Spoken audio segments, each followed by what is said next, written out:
बात कर लेते हैं सर्दी के सितम की, क्योंकि राजस्थान में कड़ाके की ठंड लगातार जारी है। सर्द हवाएं और घने कोहरे ने लोगों की मुश्किलें बढ़ा दी हैं। मौसम विभाग ने 16 जिलों में कोहरा पड़ने की संभावनाएं जताई हैं। मौसम विभाग ये कह रहा है कि राजस्थान में शीतलहर का प्रकोप 18 जनवरी तक रह सकता है। वहीं अगले 24 घंटों के भीतर न्यूनतम तापमान में 2 से 3 डिग्री की गिरावट दर्ज की जा सकती है।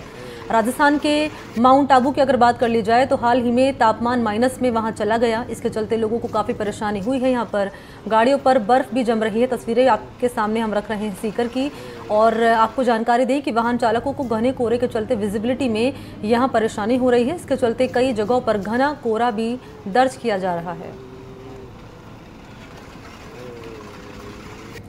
तो श्रीगंगानगर की तस्वीरें आपके सामने हम यहाँ पर रख रहे हैं, और पहली तस्वीर है सीकर की, जहां पर आप देख पाएंगे कि पूरा शहर में कोहरे की चादर यहां नजर आ रही है।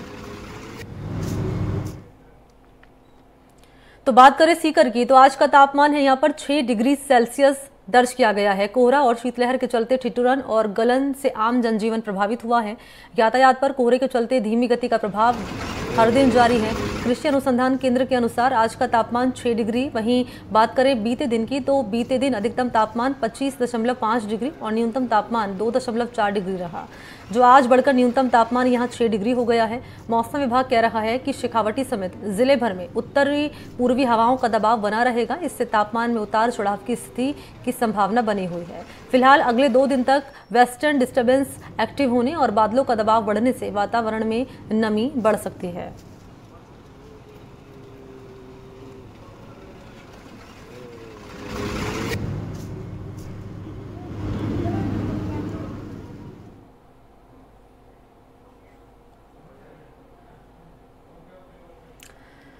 तो देख पा रहे हैं तस्वीरें सीकर की आपके सामने हम रख रहे हैं, और मौसम विभाग ये कह रहा है कि आने वाले कुछ दिनों तक सर्दी से राहत मिलने वाली नहीं है। ये संभावनाएं जताई गई हैं, और कोहरे की चादर में पूरा प्रदेश जो है ढका हुआ है। मौसम की मार, सर्दी का सितम राजस्थान के लोग झेल रहे हैं। न केवल राजस्थान के लोग बल्कि उत्तर भारत में कड़ाके की ठंड पड़ रही है। दिल्ली एनसीआर की बात कर ली जाए तो पूरा दिन से दिल्ली एनसीआर भी कड़ाके की ठंड की मार यहाँ पर झेल रहा है, और सर्दी के आगोश में है पूरा उत्तर भारत।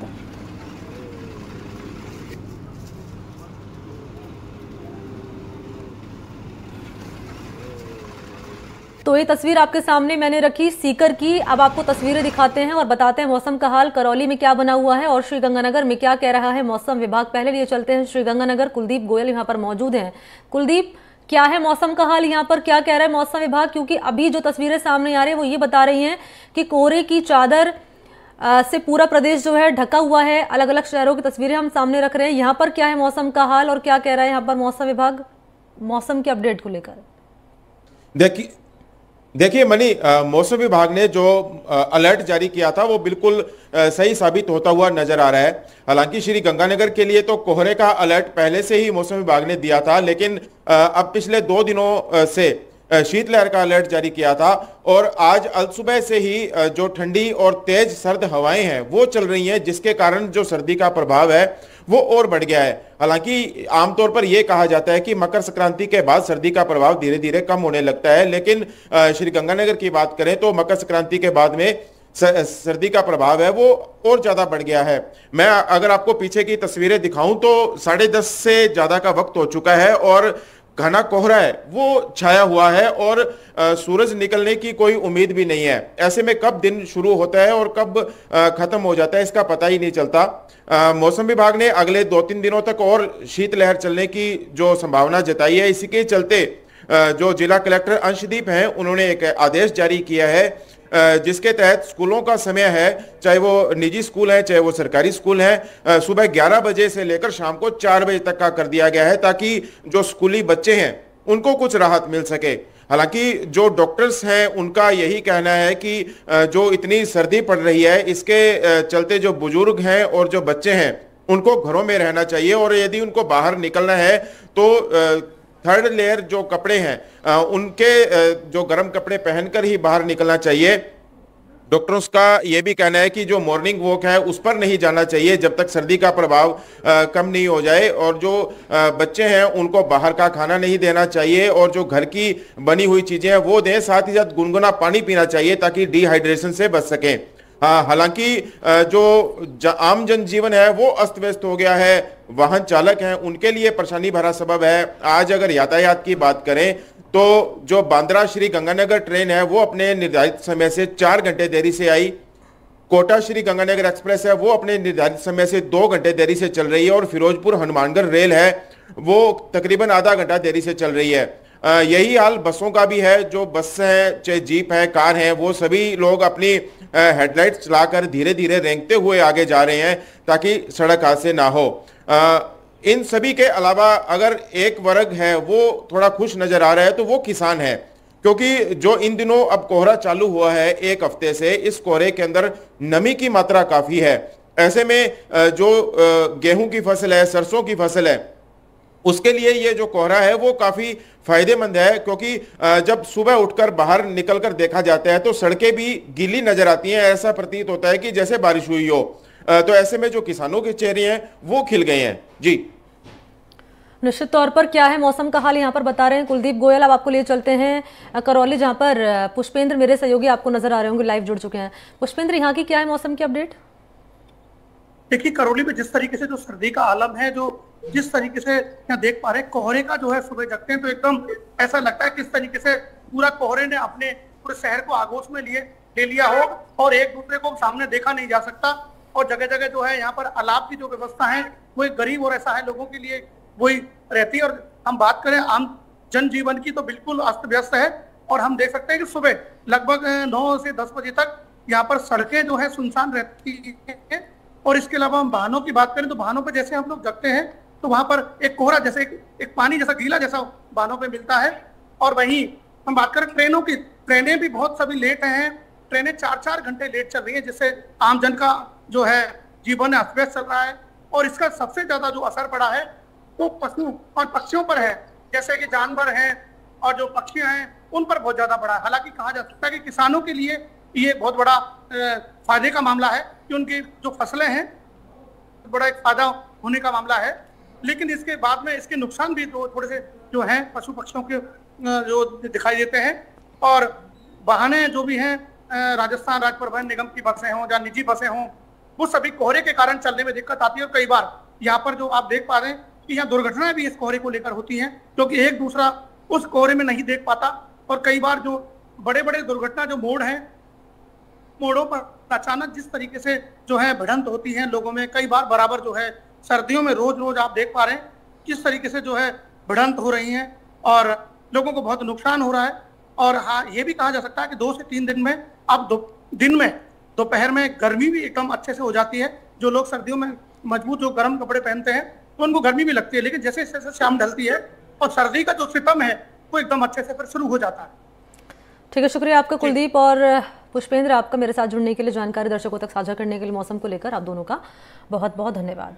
और इस बीच बात कर लेते हैं श्रीगंगानगर की। हालांकि आपने जानकारी अभी ले ली श्रीगंगानगर की कि यहाँ पर क्या हाल है मौसम का, लेकिन इस बीच आपको बताते चले कि यहाँ पर सरहदी इलाकों में हवा बिना रुकावट के बह रही है। इसके चलते कड़ाके की सर्दी देखी जा रही है। मौसम विभाग द्वारा आगामी कुछ दिनों तक सर्दी बढ़ने का अलर्ट जारी किया गया। ऐसे में स्कूलों के समय में आज से परिवर्तन किया गया है। जिला कलेक्टर ने एक आदेश जारी किया गया है सभी स्कूलों के लिए। स्कूलों का समय सुबह 11 बजे से शाम 4 बजे तक कर दिया गया है। कोहरे और शीतलहर के चलते यातायात धीमा हो गया है और आम जनजीवन पर भी असर हुआ है। मौसम को लेकर सहयोगी बता रहे हैं क्या है यहाँ पर मौसम का हाल। एक रिपोर्ट यहाँ पर भेजी है यहाँ से और लोगों से बातचीत भी की उन्होंने, सुनिए। सरहदी जिले श्री गंगानगर के अंदर सर्दी का प्रभाव है कम होने का नाम नहीं ले रहा। यदि तापमान की बात करें तो दिन का तापमान 10 डिग्री और रातों का तापमान है वो 5 डिग्री से नीचे का लगातार बना हुआ है। ऐसे में सबसे ज्यादा जो प्रभावित होने वाला वर्ग है वो स्कूली बच्चे हैं, जिनको सुबह उठकर स्कूल जाना पड़ता है। हालांकि जो यहाँ के कलेक्टर हैं उन्होंने 11 जनवरी तक छुट्टियां की थी, 5वीं तक की, लेकिन अब वापिस से स्कूल शुरू हो चुके हैं, लेकिन सर्दी का प्रभाव एक बार फिर से बढ़ गया है। हम बात करेंगे यहाँ जो राजकीय उप जिला चिकित्सालय की पीडियाट्रिशियन है डॉक्टर नीरज रामचंदानी। मैम, सर्दी का प्रभाव है वो बढ़ चुका है और बच्चों को किस तरह की परेशानी आ रही है, किस तरह के मरीज आ रहे हैं? नमस्कार। सर्दी का प्रकोप तो आप देख ही रहे हैं अपने जिला गंगानगर में। और सर्दी के कारण सबसे ज़्यादा जो परेशानी उठानी पड़ती है वो 5 साल से कम छोटे बच्चों को और बूढ़ों को मोस्टली, है ना। तो मेरे आप सबसे यही मतलब एज ए पीडियाट्रिशियन मैं कुछ सर्दी से बच्चों को बचाने के लिए कुछ आवश्यक सलाह है जो आप लोगों के साथ में शेयर करना चाहूँगी। सबसे पहले तो अपने बच्चों को गर्म रखें, है ना। उन्हें 2 से 3 लेयर में सर्दी वाले हैं वो कपड़े पहनाने चाहिए।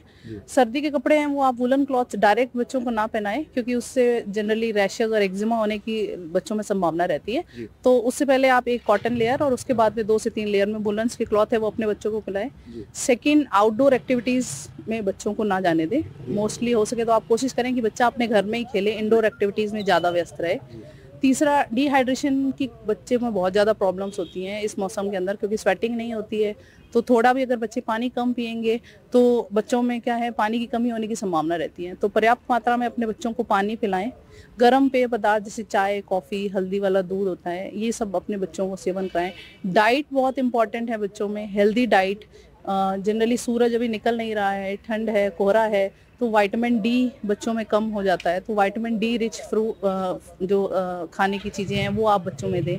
हरी सब्जियां हो गई, ड्राई फ्रूट्स हो गए, स्प्राउट्स हो गए, है ना। हेल्दी डाइट आप बच्चों को दें। और चौथा मैं कहूँगी कि ठंड के कारण जो वायरल इन्फेक्शंस हैं वो बहुत ज़्यादा कॉमन, जैसे 5 साल से कम के बच्चों में या प्राइमरी सेक्शंस के बच्चों में खांसी, बुखार, जुखाम वाले मरीज अभी बहुत ज़्यादा आ रहे हैं। और जनरली क्या है, स्कूलों में बच्चों जैसे क्लोज कांटेक्ट में आपस में एक साथ बैठते हैं तो चीखते खांसते टाइम ड्रॉपलेट इन्फेक्शन की वजह से वायरल इन्फेक्शन होते हैं, वो बच्चों में बहुत ज़्यादा कॉमन है, बहुत जल्दी से स्प्रेड करते हैं, है? तो इसीलिए प्राइमरी सेक्शंस के बच्चों में ये चीज़ें अभी ज़्यादा सामने आ रही हैं। वायरल मतलब ओपीडी हालांकि बच्चों की बहुत कम है हॉस्पिटल में, लेकिन जितने भी मरीज आ रहे हैं वो सारे वायरल फीवर के ही हैं, मोस्टली सर्दी, जुकाम, खांसी। तो सर्दी, जुकाम और खांसी के बच्चों के लिए ये एडवाइस है मेरी कि आप जब भी सर्दी में छींकें या खांसें तो मुंह अपना कवर करें। हैंड हाइजीन बहुत ज़्यादा इंपॉर्टेंट है। आप साबुन और से हाथ धोएं छींकने और खांसने के बाद में। मास्क का यूज़ करें और हैंड सैनिटाइज़र का यूज़ करें, ठीक है। और वैक्सीनेशन एक इम्पॉर्टेंट चीज़ है, अपने बच्चों का वैक्सीनेशन है वो अपडेट रखें। बिल्कुल मैम, अगर खाने पीने की बात करें तो इस मौसम में बच्चों को किस तरह का जो खाना पीना करना चाहिए घर पे? देखिए, हेल्दी और होम मेड जो फूड है वो बच्चों के लिए मैं प्रेफर करूँगी। इसमें आप ड्राई फ्रूट्स कह सकते हैं, हल्दी वाला दूध कह सकते हैं, शहद का इस्तेमाल करें। ज़्यादा जो शुगर कंटेनिंग डाइट है वो बच्चों को इस मौसम में अवॉइड करनी चाहिए। एक फिजिकल एक्सरसाइज के लिए कहूँगी कि थोड़ा बहुत जैसे बच्चों को वार्म रखने के लिए या उनके इम्यून सिस्टम को बूस्ट अप करने के लिए इम्यूनिटी वाली जो चीज़ें हैं वो आपको देनी चाहिए। Vitamin C rich fruit, vitamin D rich fruit जैसे स्प्राउट्स हो गए, हरी सब्जियां हो गई, है ना, गाजर हो गई, ये चीज़ें आपको खिलानी चाहिए। और इफ़ आप नॉन वेजिटेरियन हैं तो अंडा प्रेफर कर सकते हैं, वो भी एक बहुत अच्छा सोर्स है ना। और इसके अलावा वैक्सीनेशन मैंने कहा बहुत इंपॉर्टेंट है, वो आपको बच्चों को हमेशा अपडेटेड रखना चाहिए अपने बच्चों के लिए।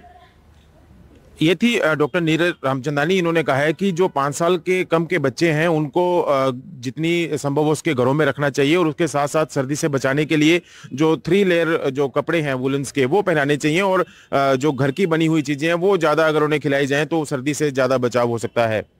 कुलदीप गोयल, एनडीटीवी, श्रीगंगानगर।